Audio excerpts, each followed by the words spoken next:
Nang dahil sa real estate property ni Rosmar, mas lalong lumakas yung kanyang overload pares. Actually, nagpaturo or humingi ng tip si Rosmar kay Diwata.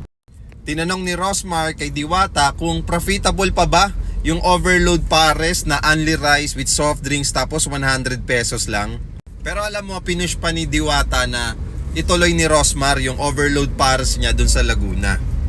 Pero ito yung maganda doon. Naglagay ng swimming pool, ng entertainment area, merong air condition room, meron pang swimming pool. Rosmar nga naman talaga malakas. Lodi ko talaga to si Rosmar. Bakit? Lalo pang lalakas yung business niyang overload pares.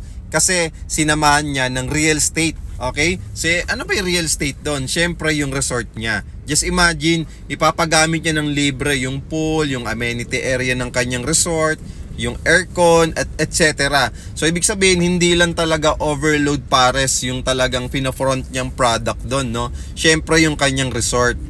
Alam naman natin si Rosmar, meron na rin siya mga multiple properties, resort type, okay, na business na kung saan itong kanyang pares ay ginawa niya talaga to caught attention at mas lumakas pa yung business niya at yung kanyang resort type business.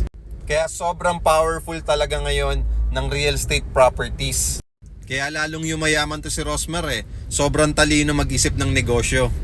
Imbis na overload pares lang yung i-offer niya sa tao, sinamahan niya pa ng real estate property or yung pagbibigay ng free amenities sa mga kakain. So ano sa tingin mo? Anong mas malakas? Yung kita niya sa pagpapastay doon sa resort or yung kita niya sa overload pares? Just comment lang dito sa video na to kung ano yung pinakamalakas na pwede niyang kitain. Doon ba sa resort, sa pagpapaupa ng resort, or doon sa overload pares? Comment niyo ba sa baba?